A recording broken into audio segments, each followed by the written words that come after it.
In this section, you'll hear a conversation between David and Claudia about their holiday trip. First, you have some time to read questions 1 to 5.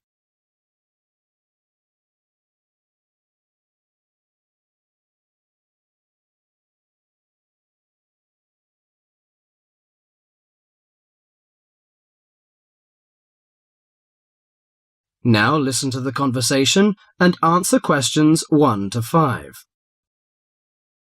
Well, Claudia, our first semester at university is almost over. I can't wait for the holidays. Oh, me too.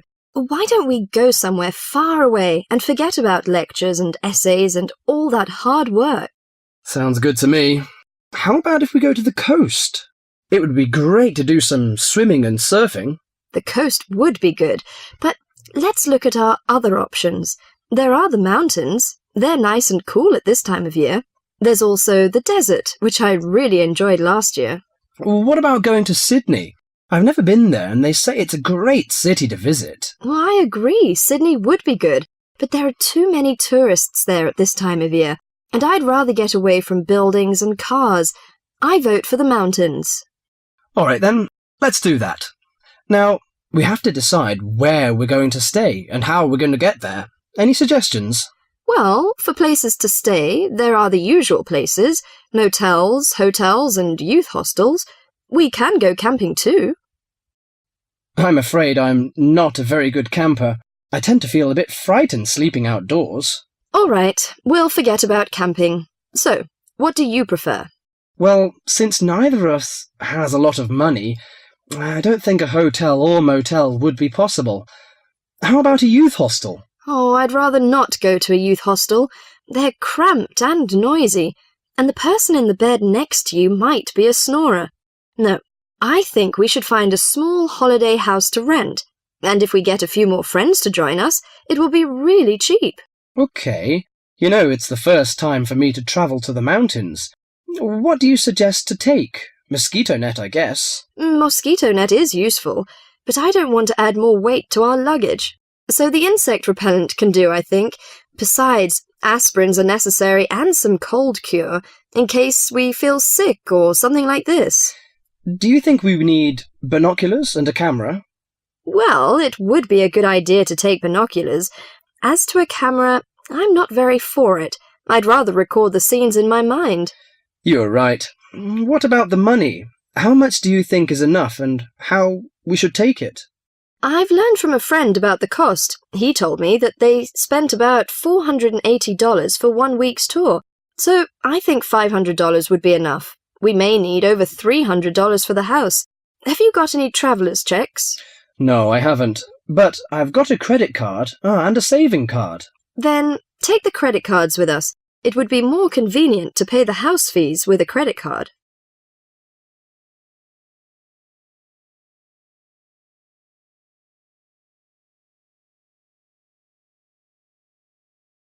Before the rest of the conversation, you have some time to read questions 6 to 10.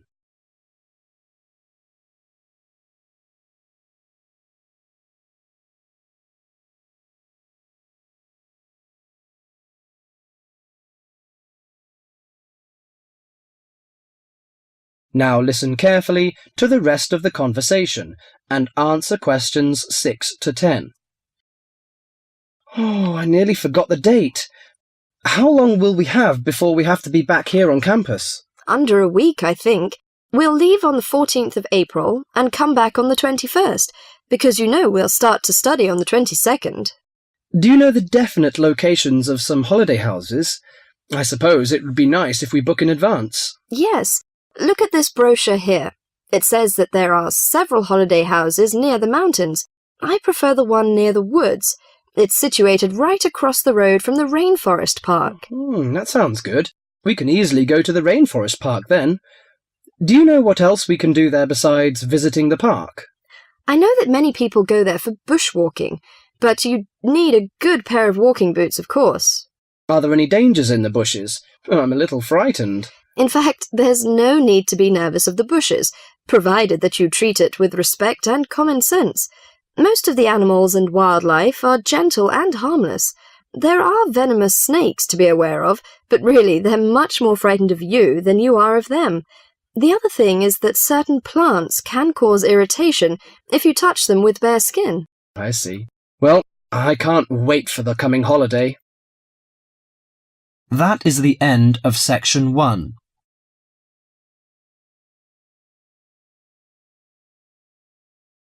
You now have half a minute to check your answers.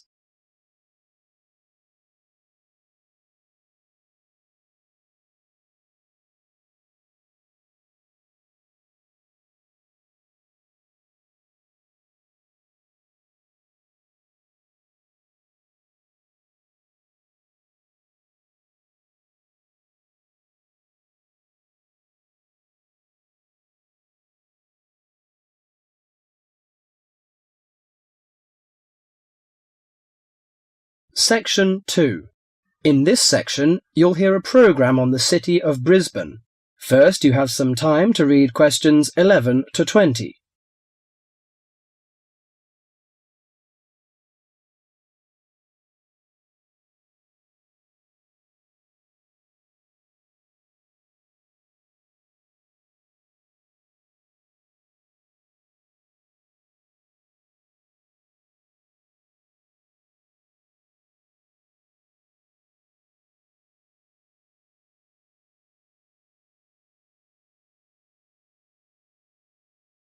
Now listen to the conversation and answer questions 11 to 20.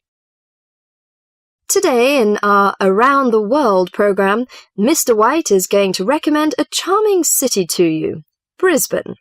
Good morning, ladies and gentlemen. Have you ever been to Brisbane? Well, if you are looking for a mild climate, a relaxed atmosphere, and a lot of culture, Brisbane might be the place for you. Its sunny cafes and offshore islands attract surfers and sun lovers, but it is also the arts capital of Queensland, with many museums and art galleries. This thriving artistic setting mixes well with Brisbane's beach town atmosphere. Together, these two qualities make Brisbane a very desirable place to live. No wonder since 1980 over 500,000 Australians have moved here. Brisbane is now Australia's third largest city. English settlers living in Australia established Brisbane in 1842. At that time, more than 100,000 Aboriginal Australians were living in Queensland. As the settlers discovered Queensland's resources, more and more of them moved in. Regretfully, the settlers drove the Aboriginal Australians from their lands. By 1859, Brisbane had grown into a prosperous city. In 1988, the world watched as Brisbane hosted the World Expo. This international fair showcased new technology, but it also showed off the city of Brisbane to the world. Brisbane also hosts a wide range of events year-round. In April, everyone can enjoy a few laughs at the Comedy Festival, and movie lovers will enjoy a film festival that takes place every August. For 2 weeks in September, there is an outdoor festival of the arts. In October, a music festival draws a large crowd. And in January, you can see Brisbane's most bizarre event. You may be surprised to hear that. The annual cockroach races. That's right, people really do train and race cockroaches. Brisbane's nice climate and compact design makes it easy to explore on foot. Follow the golden arrows in a footpath around the city centre. This will lead you on a tour of Brisbane's historical district. From the city centre, take a boat across the Brisbane River to South Bank. This area is popular for its bike paths, beach and weekend market. Hundreds of artists display their wares at this market. It's a great place to pick up some interesting handicrafts. Well, I think what you must be interested in is the unique native animals. Yes, you shouldn't visit Australia without seeing its trademark animals, the koala and kangaroo. The Lone Pine Koala Sanctuary has both. It is located just outside the city centre in beautiful parkland. You can hold one of the park's 130 koalas or feed the kangaroos. Another quiet refuge from the city is Mount Coot-tha, about 8 kilometres from Brisbane. On a clear day, it offers spectacular views of the city. It also has hiking trails and beautiful gardens. Along the Brisbane River, a sunset cruise is also very relaxing. The areas around Brisbane are impressive. A coastal drive south of Brisbane will take you along the Gold Coast. This famous coastline boasts some of Australia's best beaches. Stradbroke Island is another easy day trip from Brisbane. A cliff on the island called Point Lookout offers a great view. From there you can see dolphins swimming below. Brisbane Forest Park, to the north of Brisbane, is a great place for hiking and camping. These great getaways, along with Brisbane's own laid-back charm, make this city an ideal place to visit. That is the end of section 2.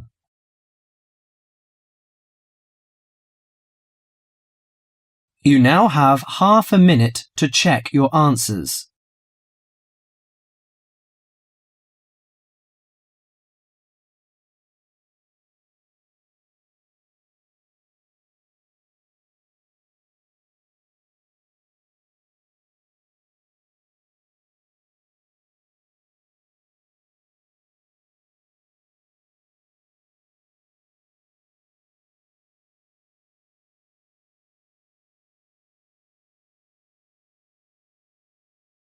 Section 3.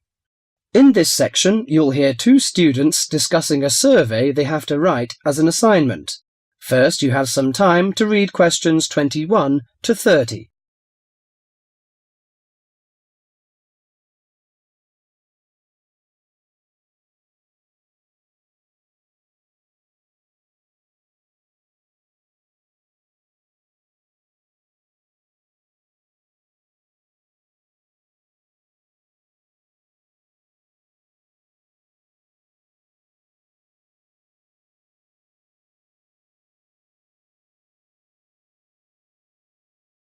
Now listen to the conversation and answer questions 21 to 30. How is your market research project going, George? Very well, actually, Anna. I've just got the results of the survey back, and so now I have to draw some conclusions from the information I've collected. That's good. I'm still writing my questionnaire. In fact, I'm starting to panic, as the project deadline is in 2 weeks, and I don't seem to be making any progress at all. What is your topic? Forms of transportation in the city.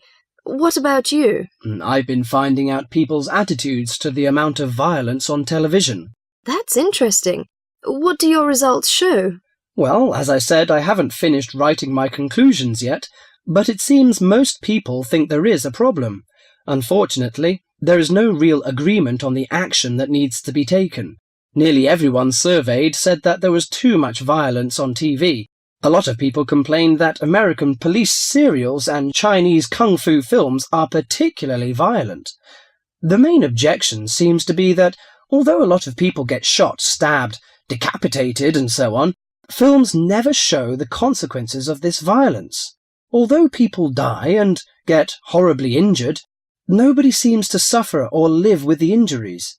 Any children watching might take the heroes of these programs as role models and copy their behaviour. So, what did most people suggest should be done? A lot of people were concerned about how these films affect children. They are particularly worried that children will try to behave like the stars. The survey shows that violent programs should be broadcast after 10 p.m, when most children are already in bed. There is also a significant minority of people who feel that violent films should be banned altogether. Or how did people feel about the violence on news broadcasts? Most of the responses I have looked at have felt that violence on news broadcasts is more acceptable, as it's real. Although it's unpleasant, it is important to keep in touch with reality. Still, many people thought that it would be better to restrict violent scenes to late viewing. Your survey sounds very good. How many people filled it in? I gave out 120 and I got 70 back. That's a very high rate of return. Who did you give your questionnaires to? I gave a copy to every student in my hall of residence and a few to friends from other colleges. Don't you think that this will influence your results? How do you mean? The people in your hall of residence are all about the same age. They're all students and from similar backgrounds. Therefore, it is likely that they will have similar opinions. Your results represent student opinion, not public opinion. So how are you going to do your research? Well, I'm going to interview my respondents in the shopping mall. What I'll do is ask people if they have 5 minutes to spare to answer a few questions. If they agree, I will ask them some multiple-choice questions and tick off their answers on my sheet. Isn't it very difficult to ask meaningful questions using multiple choice? Yes, it is. The secret to writing a successful survey is to write simple multiple-choice questions that target the information you're looking for. There, it's better to write a lot of short, specific questions than longer general ones. So that's why it is taking you so long to write. Yeah, but I hope I'll be ready to start interviewing at the weekend. That is the end of section 3.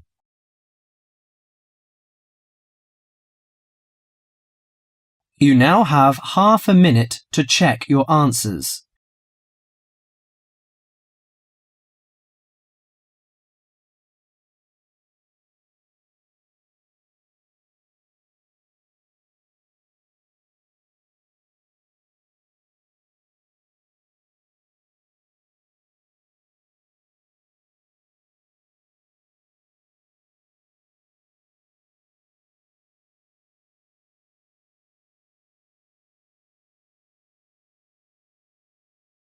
Section 4. In this section, you'll hear an introduction on the adventure class. First, you have some time to read questions 31 to 40.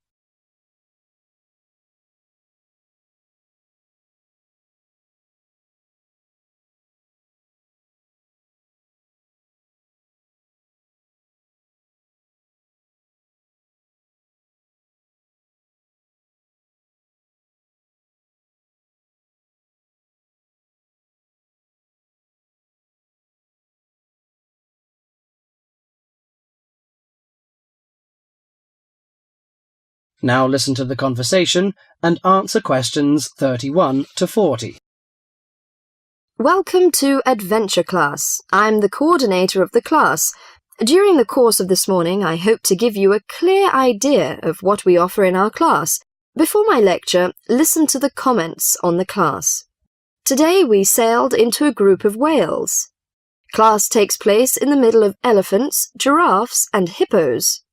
Yesterday's lecture was at the Great Barrier Reef. Do these comments sound like your typical classroom? Probably not. These accounts come from students studying in adventure classes. An adventure class is a unique type of program that combines textbook learning with real-life exploration. Students and teachers travel together for a program in discovery and exploration. The class is provided by the Australian University's International Program, aiming at promoting students' awareness of international communication and global environment. Here are 3 popular adventure classroom programs that are available to you, college students from the freshman to senior students. The first one is called Australia Short Program. The 3-week course begins with several days in Cairns. There we hold classes on coral protection, how the corals are formed, what are their functions, and what are the threats corals are facing. Students then spend the next 2 weeks on a study tour of Queensland. Known for its sunny beaches, rainforests, and remote outback, Queensland provides a rich learning environment. The highlight of the program is the tour to the Great Barrier Reef. Activities include hiking, birdwatching, and boating. By experiencing local culture up close, students explore the connection between local people and the environment. 6 semester credits are given by the Australian University's International Program, and the tuition fee is $1,950. African Safari Program is another popular class. Kenya's stunning wilderness becomes the classroom for students in the African Safari Program. The 5-week course is set on the beautiful 20-acre campus of Australia International University in Nairobi. University professors combine classroom instruction with hands-on experience to teach wildlife management. In addition to classwork, students take trips to famous places such as Mount Kilimanjaro and Victoria Falls. Students also experience African culture through trips to local villages and Nairobi's city centre. But for most students, the safaris are the highlight of the course. The program includes 3 or 4 safaris. During each safari, participants camp outdoors for up to 6 days. One of the most popular destinations is the Masai Mara Game Reserve. An amazing collection of wildlife lives on the reserve. Students study elephants, zebras, giraffes, rhinos, and other exotic animals in their natural habitat. Those who take the course gain many wonderful memories and a greater appreciation for the Earth's natural resources. Students earn 8 college credits for the program. The cost of tuition is $4,950. The last on the list is Sea Education Association, SEA. The SEA program is a one-of-a-kind opportunity where students live and learn aboard a tall ship. The course combines ocean research with instruction and personal experience in sailing. After careful instruction, both on shore and at sea, the participants begin practicing what they've learned. Everyone on board takes turns operating and navigating a 134-foot sailing ship. That is the most outstanding. Life at sea is non-stop, so everyone is assigned to a watch. During that time, students work in the lab, in the kitchen, on deck, or in the engine room. Each watch group includes 8 people who rotate throughout a 24-hour schedule. They learn how to live at sea and how to work together as a team. Students can choose from 3 programs in different locations, each about 3 weeks long.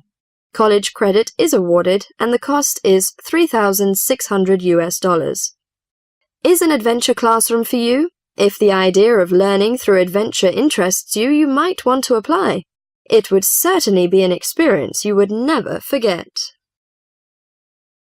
That is the end of section 4.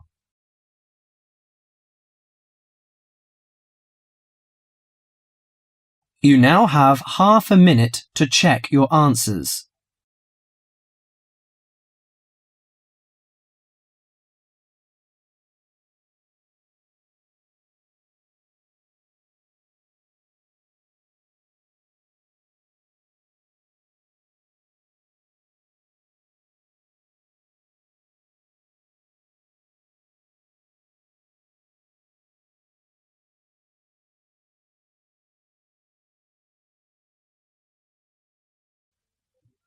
That is the end of the listening test.